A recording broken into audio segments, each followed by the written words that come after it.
Crushgasm, the podcast dedicated to the highs and lows of crushes. From their first to their worst, we're going to cover them all with a cascade of characters, including our guest today, someone I'm so glad was tossed into my algorithm, Kate Yeager, an ambitious DIYer, singer-songwriter, expert home chef, and proud Subaru owner, who is here to talk not only about her latest single, a song that I am putting on my life soundtrack called Fat, but also a rare type of crush around these parts, a crush that actually worked out. Her fiance, Marielle. Kate, how are you?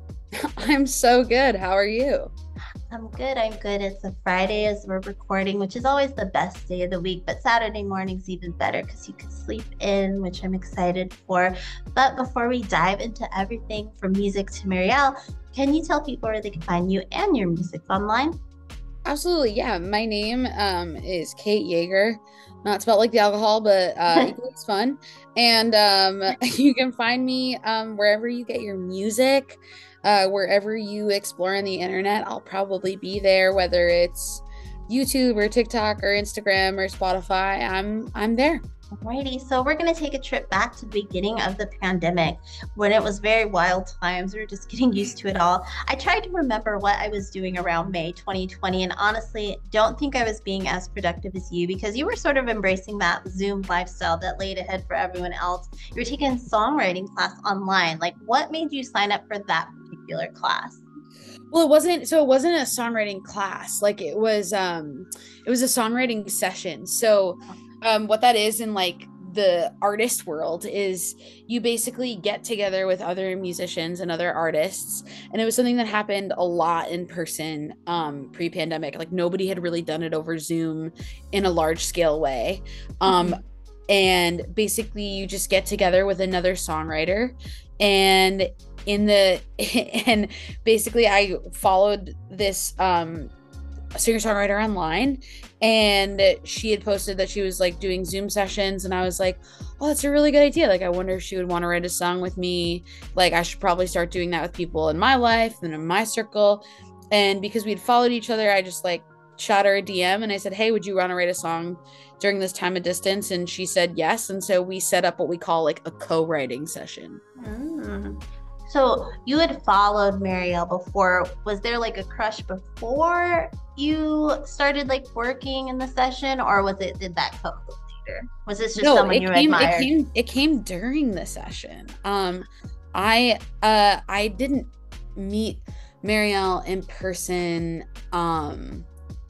It's a little bit long of a complicated story, but Marielle and I played on the same night at this venue in New York called Rockwood Music Hall. I was playing downstairs, she was playing upstairs, and we didn't know who one another were. This was pre-pandemic, and we were in the dressing room because you all share the same dressing room at Rockwood, no matter what stage you play on. And she had wished me good luck, and I said good luck, and that was the last I had ever seen of her until my friends played a show with her, and they said you and Kate would be like really good friends. You'd be best friends. Like you'd really hit it off.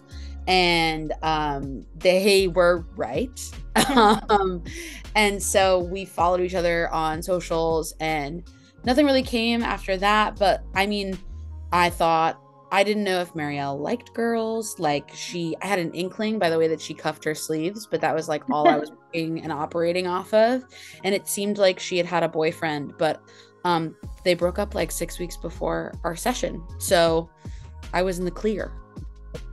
Can you go into the way she cuffed her sleeves? Yeah. I've never heard this. Is this something? What was that about? Because I remember, Tracy Chapman just performed at the Grammys, and everyone was like, well, they kept talking about her shirt because they're like, oh, she down dressed, but they're like, no, she actually it's a Prada head to toe, and they kept talking about her sleeves. So maybe this is a thing. I don't know. Listen, I think. Well, it's just like, I don't know. I feel like there's a look with like short sleeve shirts and like cuffed sleeves, or like long sleeve shirts and cuffed sleeves, but it's just like kind of like queer coded. So like there's sort of, I don't know how to explain it, but it's just like I made a video hilariously. I'll send it to you afterwards, but I made a video on TikTok explaining this cuffed sleeve phenomena where I like looked at a bunch of different like queer like public figures and like photos of them, and and like evaluated all of their sleeve cuffs, and I promise it makes sense if you get a visual. I can like swear. see it because I have a thing with like I feel like I can spot like a lesbian that's like with the it's just like the way they carry themselves with the long straight hair that it's a look. It's a look. It's just I mean like different looks are coded in different ways, and like of course there's more than one type of queer person, but there are small things that we do to like let each other know that we're out in the wild. I think yeah, it's the same for if you're into a certain type of music, like back in the day, if you were emo, you definitely had like the skinny jeans and the Vans, and you're like a flannel, and you're like, well, like they probably like mess with the same type of music I do, or I get it. It's like you kind of have to dress apart to know where your tribe is, no matter what it is. Yeah, every culture has their stuff, has their look. So, yeah.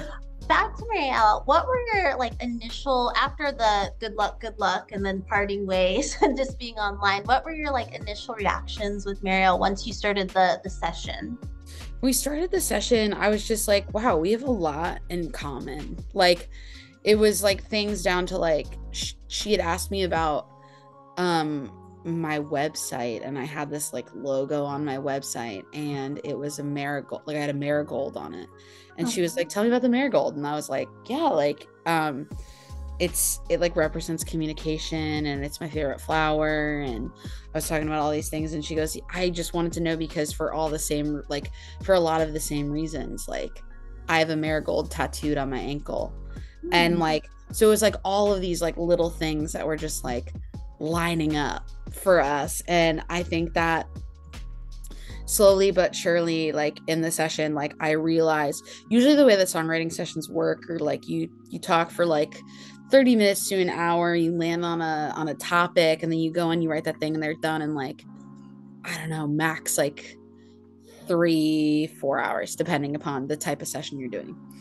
But this session lasted 8 hours, and I realized by the end of it that like my face had just hurt from smiling so much, and I was like, oh no. I was like, whoa, I haven't felt like this since I was like in college and like giddy, and it was just the best. And like ever since that day, there hasn't been a night where we haven't said goodnight to one another. Oh, that's sweet.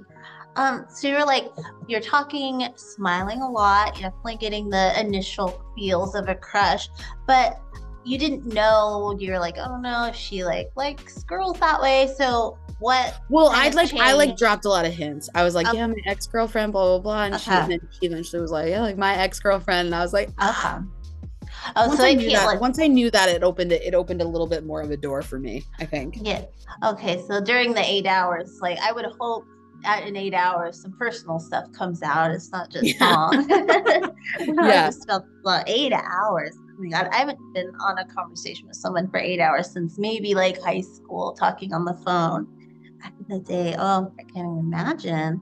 But that's cool. That's cool. That's cool. You guys got it out of the way, and it wasn't like a weird like quick session, and then so at least something blocked. No, I mean we talked for 4 hours, and then I was like, all right, like we should probably write a song. And she was like, I guess so. I was like, so if you were to name a song after this conversation, what would you call it? And she said, I would call it Are You Sure We Just Met?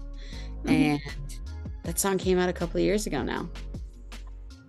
So the session worked out, was successful on multiple levels. Yes.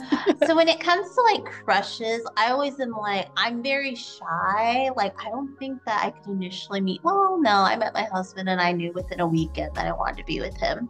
So I get quick thing, but it like in terms of going after someone you like, has that always been your personality, or who made the first like move after the 8 hours? Like, so okay, so when we were writing the song, we had gotten A verse, a chorus, and the bridge done. And then we needed to take like a little dinner break.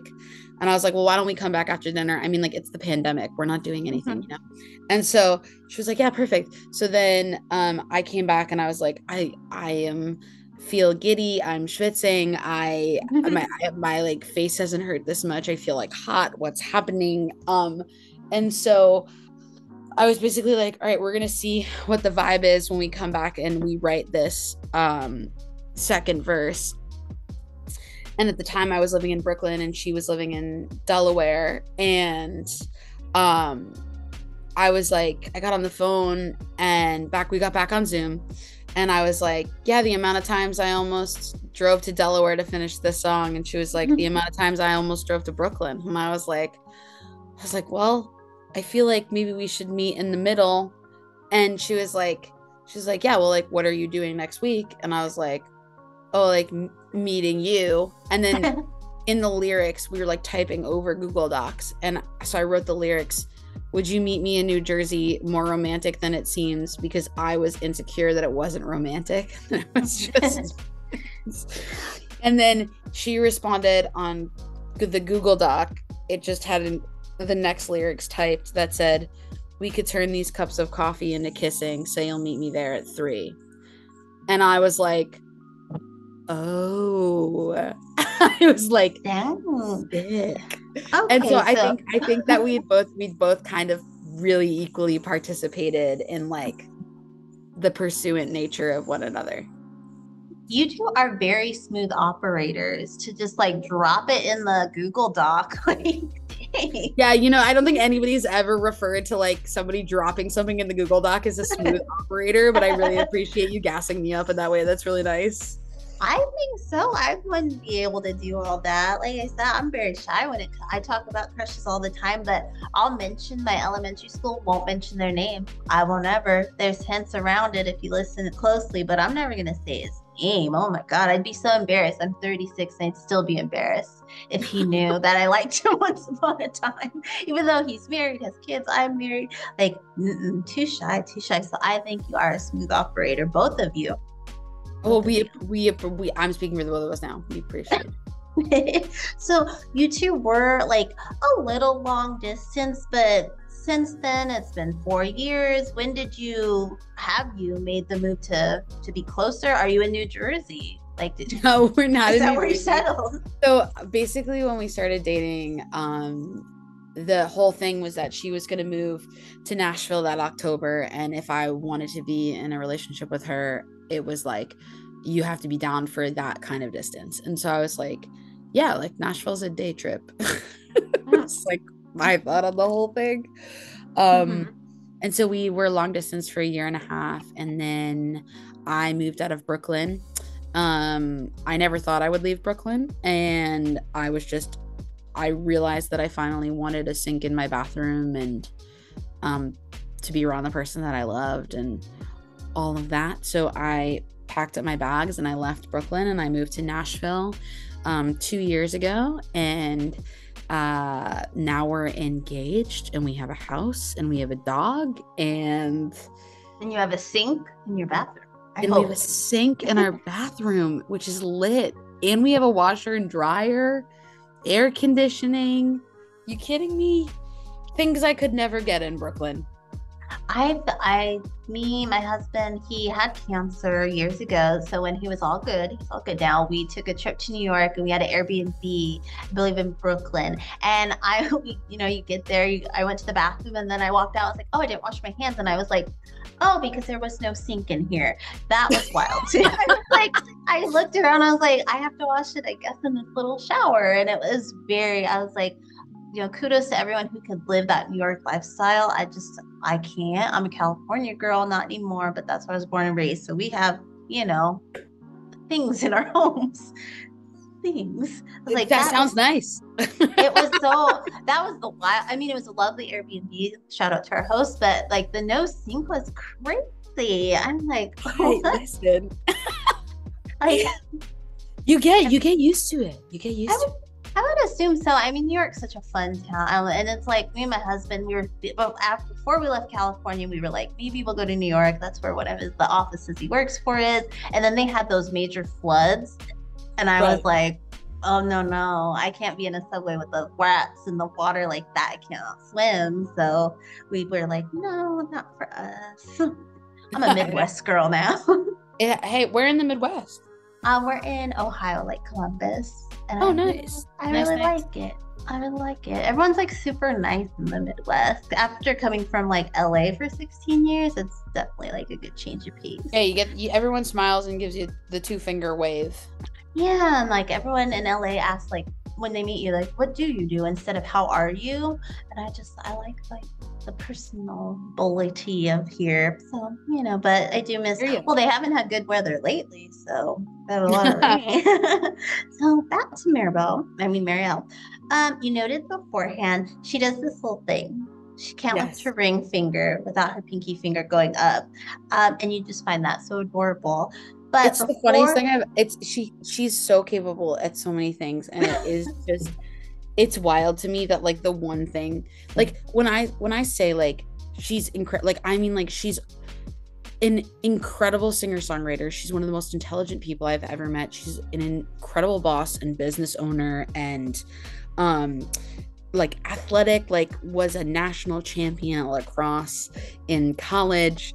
And I just think it's so funny that like with all of that, whenever she counts with her fingers, if you like start at your thumb and you add fingers, like if she gets to the middle, she'll be like 1, 2, 3, you'll hit that middle finger, and then she'll look at the ring finger.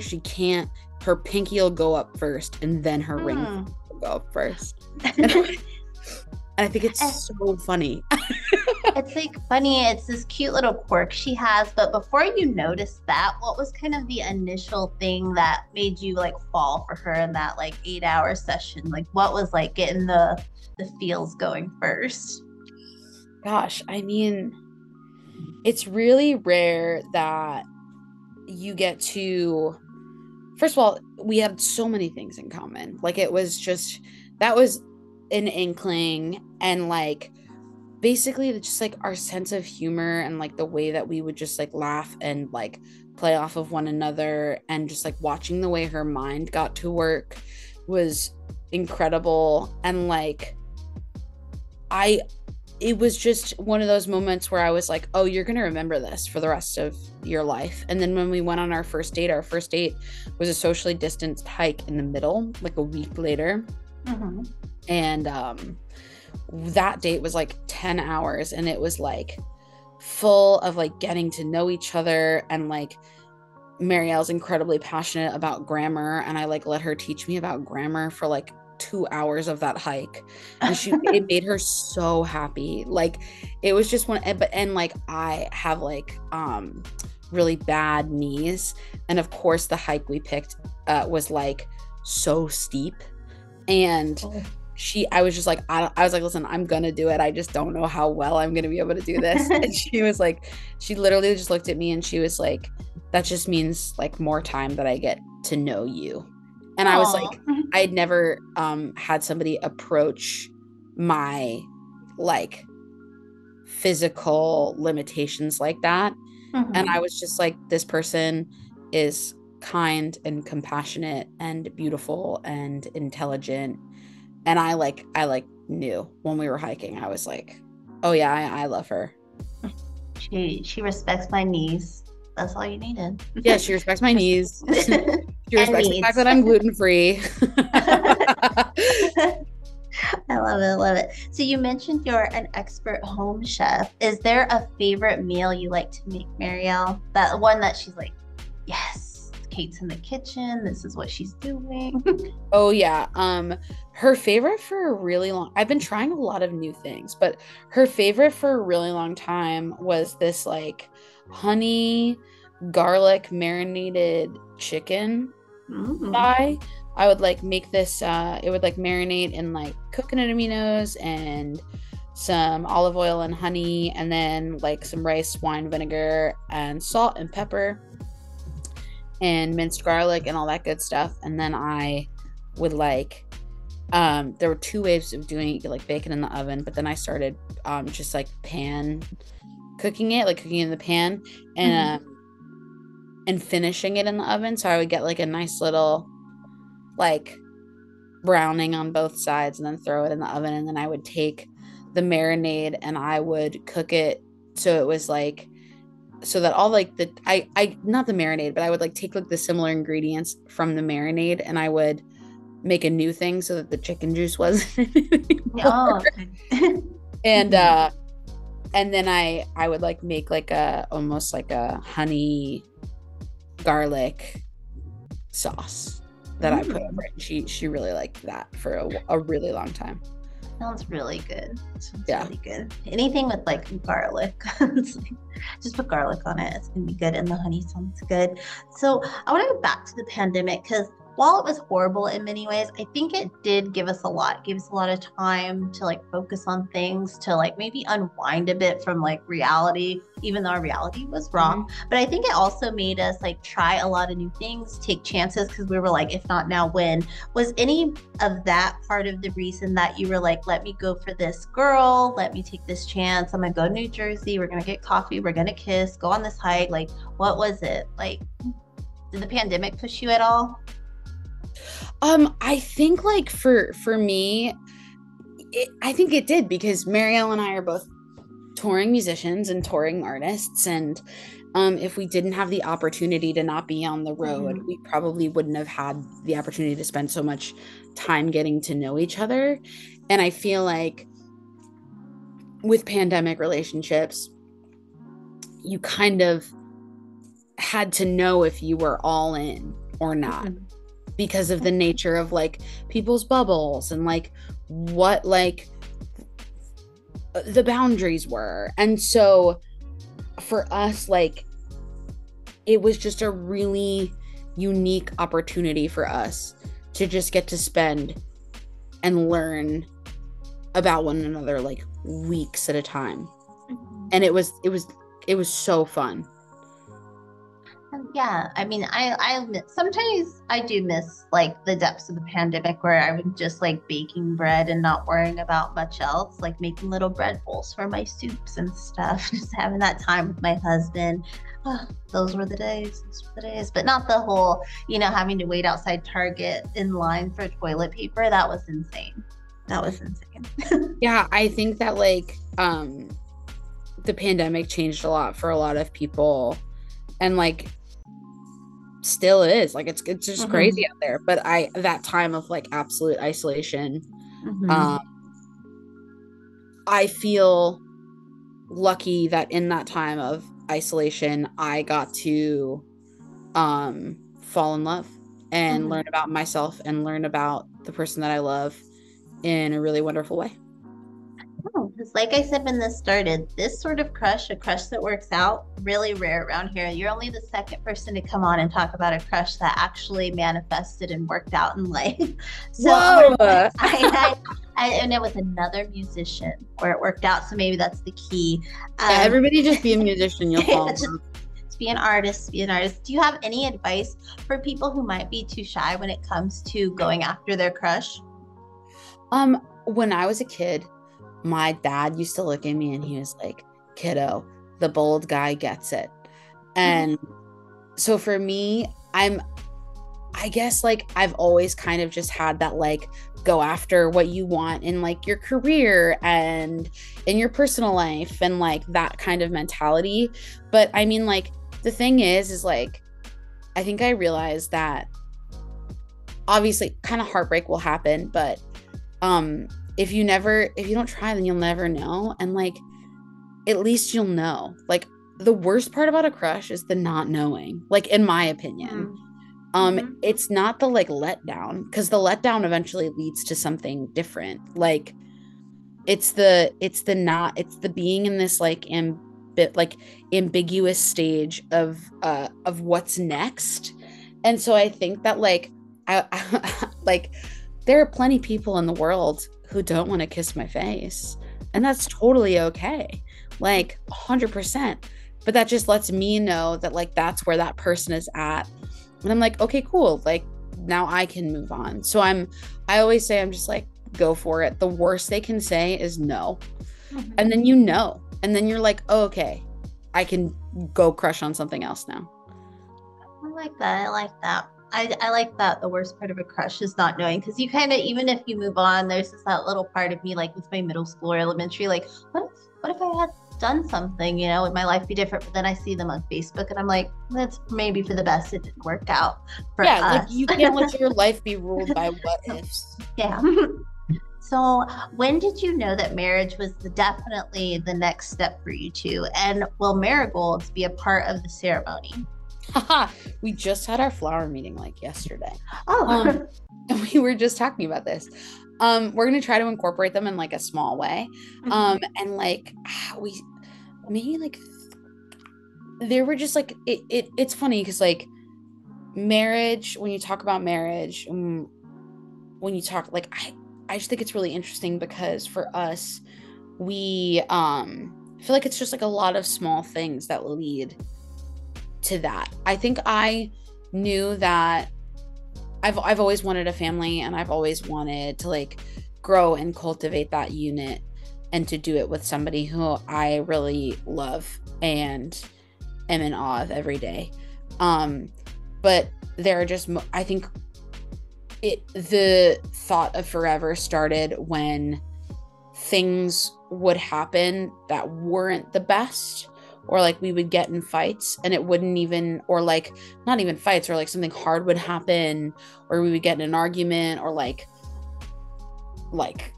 somebody got hurt outside of our relation, like external factors, when like roadblocks came up, right? Mm-hmm. And the fear wasn't, oh, that person's gonna leave. It's like, oh, that person's gonna stick around through that thing.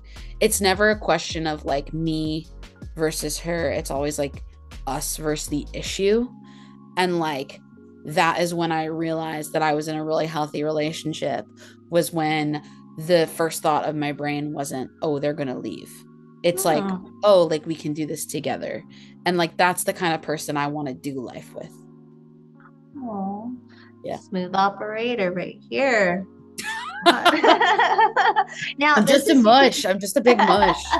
Oh, that's good. That's good. Now, this is usually the part where I ask people what they think their lives would be like with their crush, because usually people are crushing on like, I always mention them, Disney's Robin Hood or Beast, or like Channing Tatum or something, like a celebrity, a fictional character. But for you, the crush worked out. You already kind of know how your life's going to be. So we're just going to move on to what you got going on. It's pretty easy there. So you've been doing music now for about a decade. Have your like musical goals changed from when you started to now? Yeah.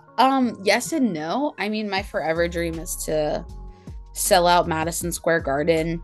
But I think the more you learn about this industry, your goals change. Because people change and you change.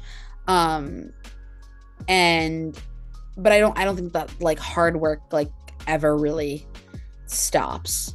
So it's always just about like keeping your head down and working really hard.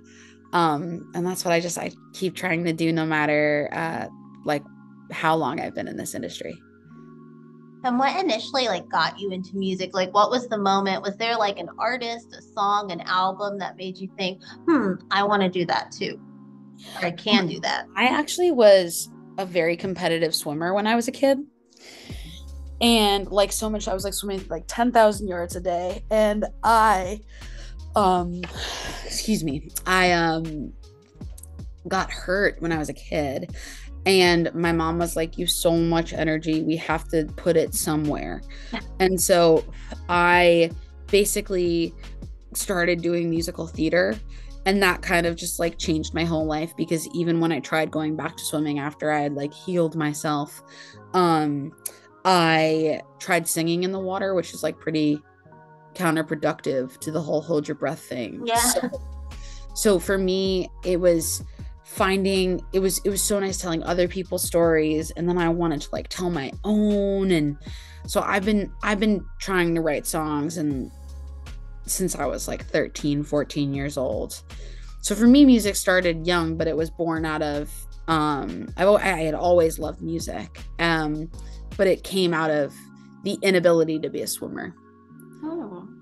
Well, listening to your music, it is easy to tell that you're quite the lyricist. Blessing, you met your fiance in a songwriting session. You're always working on it. So I'd like to know, like, if you had like a sort of Mount Rushmore of songwriters that you aspire to, like, have kind of the career trajectory, like, so Oh like my God, of course.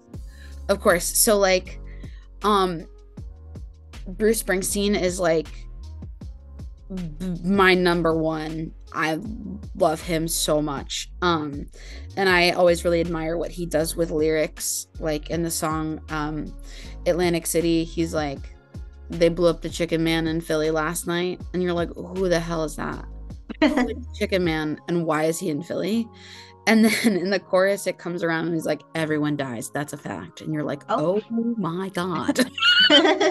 And so like people are able, like, you don't have to be from like the Jersey, Philly, New York area to like apply your details to those details to the story. Like you can use ones from like Ohio or like California, you know, or like Tennessee. And then you're like, yeah, like you have like one night to live. So like, why, like, live, because we're all gonna die, you know, like that's the like, so like songs like that where they're packed with details and then they have this like huge like broad message of that, like open it up to everybody. I'm like, that's such a beautiful way of honoring like your story and other stories. It's the same reason why like All Too Well is like one of the best songs of all time, and why the 10-minute version is so successful is because people are able to listen to those stories and the continuation of those details and really see themselves in Taylor's story. So like obviously Taylor Swift's another one. I am a Swiftie. And I really love Kacey Musgraves. Her like first single of her album came out today, and I literally, like, my jaw was on the floor. I'm just like so happy. I think the way she talks about things, she could take really like cliche topics and present them in like a really beautiful way. Like her song like Happy and Sad at the Same Time, where she talks about that, and she's like, it's like that's such a cliche emotion and thing to talk about, like what comes up must come down, and yet like I'm like, wow, nobody has tried to like package that yet, like, and wrap that like melancholic feeling into a song. Like that's crazy. And then I really admire like pop lyricists like Julia Michaels, who have the capability of using the word like serpentine and ottoman in a song. And like I'm just like in awe of what people can do with words. And I just feel so grateful to get to live in a time with all of these incredible artists and lyricists. Oh, and this other one that was like an absolute epiphany for me. What is this singer-songwriter named Gregory Alan? I think it's Isakov. I've been seeing him. I've been following for years, and he has this song called The Stable Song, and he had this lyric in The Stable Song where he says, we threw stones at the stars and the whole sky fell. And I was like, I remember it being like, oh, you can do that with words, like so much so that he wrote this song called Big Black Car, and it's basically about how it's like talking, the big black car is a hearse. I know, and it's talking in terms of a relationship, and it's like I have to look up the lyric. I cannot get this wrong on this podcast. I'm like furiously Googling so fast. Like the lyrics are so beautiful because it's talking about the second verse is, time is a way of throwing it all in your face. The past, she is haunted. The future is laced. Heartbreak, you know, drives a big black car, and I was in the back seat just minding my own. Like, I was like, holy what? Like, you're talking about like the way that you're framing relationship in a hearse. Like, heartbreak drives a big black car. That is like grief in a way I've never heard of, like being put that way. So those I would say were like my big like epiphany moments of like lyricism that were really important to me. Are you someone that when you got the CD, you would like always read the liner notes and lyrics instantly? Like, are you young enough to have had CDs? I had CDs, but I was like of the age where like I was just aging out of CDs. Like, are you like Gen Z? What? Are you Gen Z? I am 96. So I'm like a cuspy girly. You're a young millennial. Yeah. Okay. I could see you aging out. I could see you're 3 years younger than my brother, and he knows CDs, but you know. like when I got my like when I learned how to drive in high school, and like we went on our senior prom trip, that is when I learned about Gregory Alan Isakov, because my friend made a prom weekend mixtape, and the Stable song was on there. Mixtape for prom? That's fun. Yeah. Well, we were all driving down to the Jersey Shore to like spend a weekend together. Jersey keeps coming back around. I know, she's a main player in my life, I think. So, if you like good lyrics, check out Sam Tompkins, an artist from the UK. He's another great person that came on my algorithm just once, and I became obsessed. I hope he comes back to the US for his new album that's coming out. Fingers crossed. Fingers crossed, absolutely. Fingers crossed. He came here, but living in, that's the only reason, another reason I miss LA is because everyone always tours LA. It's always going to be a hot spot if they're doing just like LA, New York. And I'm like in, the middle of nowhere, like, hello, come here, please. I get it. Yeah.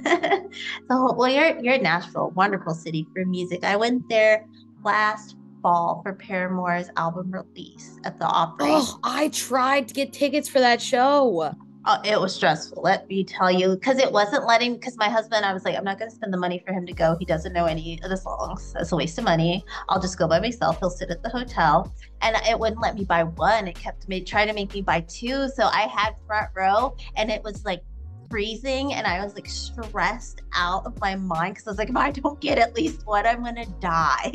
And I ended up getting one like way up in the nosebleeds, but totally worth it. Oh my gosh, I'm so jealous that you were at that show.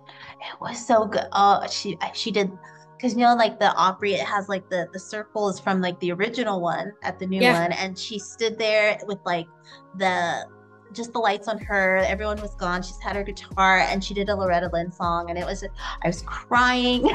So good. Gosh, I'm so jealous of you. I cannot express enough. I was so mad that the line for the merch was so long, and I was like, I don't want to, like, it was really steep in there. I don't know if you've been to that one. It's very steep up there. And I was like, I don't want to walk down. Like, it's a very tall venue. Yeah. And I'm like, I want to dance, but I don't want to die. But I wanted the poster for the show, and they sold out by the end of the show. So I just got some buttons, but such a good show. Such a good show.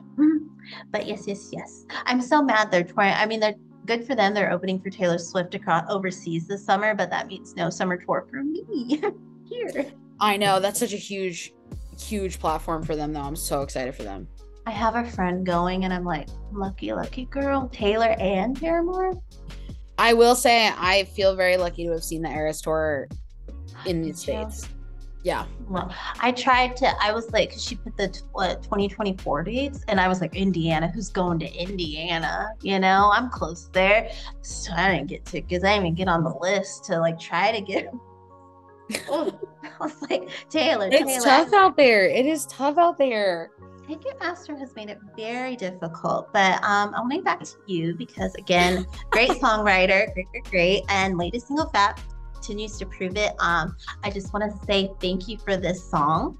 It stopped me dead in my tracks when I first heard it, because I grew up bigger than bigger than all the girls, bigger than most of the boys. And I felt like I grew up in the 90s. So when thin was very in, and then the skinny low rise jeans of the 2000s. So hated myself, hated my body as a child in my teens, even into my 20s. I wouldn't even go into Forever 21 by myself because I felt so self-conscious being in like these feminine, hyper feminine stores. But for me, like Fat feels like this rebellious little sister of TLC's Unpretty, because like both are touching on these like similar topics, but I feel like you're doing it in a way that feels more raw and powerful on so many levels. Just like how you deliver every word, it's just beautiful. I will praise you until the end of my days. But it's clear in this song that you've had these feelings like boiling up inside of you for a long time. So how did you decide now is the time for me to get this out, put this into song?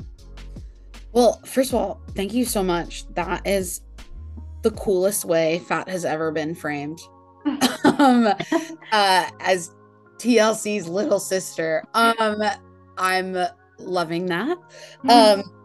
But yeah, I mean, I think that I had written the first verse. I had a first verse for a really long time. And I had posted about it and I was like, oh, do I finish this song? And this co-writer in Nashville was like, first of all, everybody was commenting on it like, please finish it. Please finish it. And I was like, work, I guess I have to finish it. But I was so close to it that it was like really hard for me to do by myself. And I had this session with this incredible songwriter in Nashville. Her name's Nell Maynard. And I'm so grateful that she helped me tell this story. And we restructured some of the first verse, and I was talking to her about it, and I was like, I just think it's crazy because I would have never known that there was something wrong with me if people hadn't pointed it out. Like, we were just kids. Like, we had no idea. Yeah. And we just looked at each other and we were like, that's the chorus. And so I feel like it took a lot of personal work for me to get to a place to write a song like this. It's really scary to write a song like this. But I feel really grateful that, one, Nell wrote it with me, and two, that I had like the mental health, like, team, like my therapist and my dietitian to like help me work through this.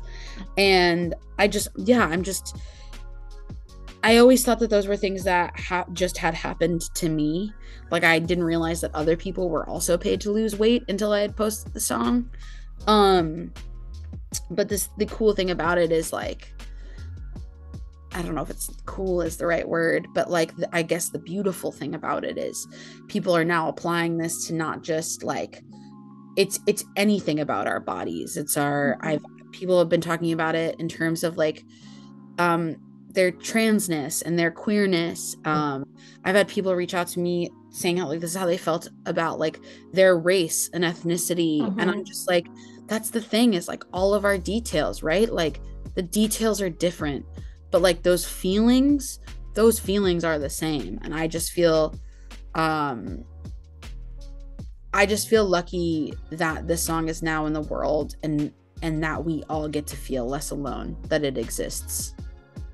I feel you on that, on like the different levels. Not only was I like larger than everyone else, I was like the only mixed kid in my town. Like in my class, in my school, I was one of 3 Black girls, but they were full Black. So like they were cool. They had like the braids and everything. And I was like, my mom's white. She doesn't know how to do all that. So my hair was always like a hot mess. And it's just like, it was a whole lot of things. But like you said, you're not alone in these feelings. And in your sentiments. Like, I feel like I keep seeing all like the positive responses online to this song. You post them and I see the comments and everything.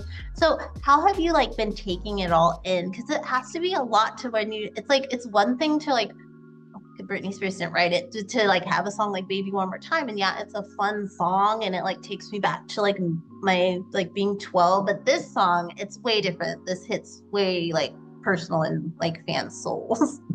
So how have you been taking that? I think I'm really fortunate that I got to play this song live before I started posting about it on the internet. So I got like a little bit of a taste of what the reaction was potentially going to be like when I posted it online. Now, did I expect it to explode the way that it did? Absolutely not. I was I mean, one can hope and dream that that's what happens to their music, but it's like lightning. Like, you are not in control of what the internet selects to spew out to literally nearly 10 million people. I would say that I was really overwhelmed in like a really beautiful way. It made me feel less alone, but like also nobody prepares you for that amount of notifications on your phone.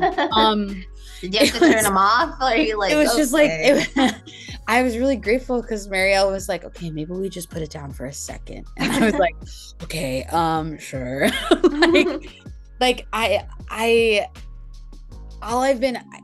I've just been, I know that I'm like trying to find the right words for this moment, but like, you can't really find the right words for when 10 million people find you. Yeah. When you were just like one little speck on like a big blue dot in the middle of a universe, and then like 10 million other specks are like now looking at you, and you're like, what is going on? This is insane. And so all I really tried to do is like cultivate the community that came with it. Like, I was like, the people that are going to stick around, like, those are the ones that I want to like. I like made a Facebook group. We have like a Discord. Like, I have a chat, like a one of those like broadcast chat channels on Instagram. Like, I really try to like make it about us and not just about the one song. I try to make it about everybody and like about all of the music. And I just feel really grateful that I am in a place now where I can just like keep my head down and work really hard and just make the music that I love. And I just want to keep bringing in people and exposing it to like exposing this music to people. And I just feel so grateful. Oh, well, little Speck, you did a video for Fat and it's out now. Was it cathartic for you to hug your childhood self in this video at the end?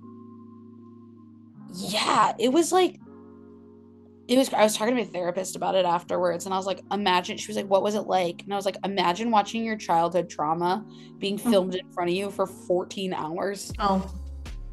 She was like, well, when you put it that way. She's like, so do you want another session? Or I basically, it was like, I feel really good about the work that we did. And it was the last scene that we had filmed in the day. And it was just one of those things where I was like, it didn't even feel like, it felt like not only I was hugging my younger self, but I was also like hugging like everyone who had commented on the videos, like it was just so nice. And also like, gosh, it was just such a cool way to show appreciation for Macy, who played young Kate in the music video. And I'm just so grateful that she took on like such an emotionally challenging role. And it was also a moment for me to hug her and show her that gratitude. Well, thank you for making a video. I feel like because we've, lost MTV many, many years ago to the ridiculousness of Rob Dyrdek, we don't get that much appreciation for that medium. So thank you. I grew up very obsessed with music videos. So thank you. I love watching them. But in recent years, there's been this like uptick of self-love and body positivity. But at the same time, you released a song called That. And so many are responding like, yes, this is the song I've needed to hear my whole life. And you said it's not just about like body image. It's on so many levels. Do you think that showcases that we still have a long way to go in society to not put the idea of not just being thin but perfect on a pedestal? Oh, absolutely. And like, I am not the leader of this movement. Fat liberation has existed well before me, as has body neutrality.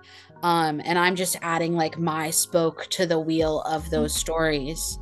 But when people were saying like this is the song that they needed, I wrote it because it was the song that I needed. I needed to hear those words that like we carry the things that are quote unquote given to us. when we're kids, or handed off to us. And so I think we have a really, really long way to go. And I know that we have a really long way to go because the video was on a very positive side of Instagram and TikTok for a while, and then it took a really dark, negative turn. And it was so sad. Who are they? I'll get them. Oh, I'm sorry. Who are they? I'll hunt them down for you. Oh my gosh. All you got to do is dive into those comments. You'll see them. But I started just like responding, and I'm just like, I hope that those people are also okay, because they also have these ideas in their head. And that's really sad to me. So I personally like to approach it from more of like a body neutrality standpoint. And that's what matters to me. So I do think we have an incredibly, long way to go, but I feel like people are ready for it. I feel like there's a lot of like, sometimes we overcorrect, but I feel like people are ready for like, just like the realness of the situation. I think that sometimes, if you present your like brand as too much of one thing, it doesn't allow for much nuance. And I think as a songwriter, I have the gift of like being vulnerable and like also creating bops. So I like try to create that nuance in my music, because we're all just people, we're all just human. And like, when you listen to my music, I want it to feel like we're sitting at the couch together, like we're just like, there's a box of wine, we're just kikiing and we're telling each other stories. Like, that's what I want. Well, that's what we should all want. A nice box of wine. Just like, I love having some wine, watching old music videos. Like I said, I love music videos. Me and my friend, when I lived in California, we'd have wine nights and we'd just watch old Backstreet Boy videos all night. Yes. And we'd rate them, because that's what we do. We rate the guys based on we do like, well, their hair in this one was better than their hair in that one. Yeah. Absolutely. Respect. I'm a fangirl through and through. But with Fat Out Now, I'm sure there is more to come. But what are you working on at the moment? Is there an album, an EP? Like, give us more. Yeah, so Fat is out now. I followed it up with a single called Close Off, which is the banger that I, promised. I love that song so much. It goes so hard. And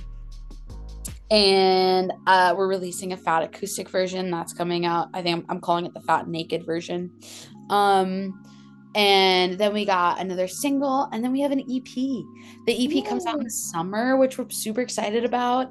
And I'm also about to go on tour, which is also can't wait to get on the road and like meet all these new people that have found me on the internet.